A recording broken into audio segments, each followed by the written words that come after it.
first of all, you don't need to be really worried too much. I think that with that new schematic that they have, I think anyone could easily figure out how to wire it. It's not that difficult to install. It's a really simple install. You don't have to be you know, an electrician to do it.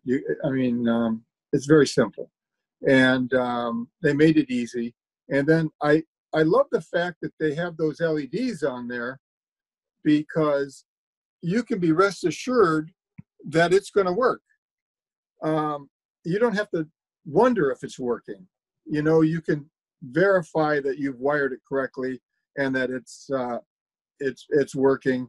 It's going to make your generator or your AC unit work on a small generator with no problem, starting it up.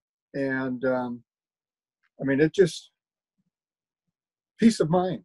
You know, that's what I was looking for, peace of mind. And before, when it would come on, you hear this big startup, boom kind of thing. Now you don't hear nothing. It just comes right up. It's really cool.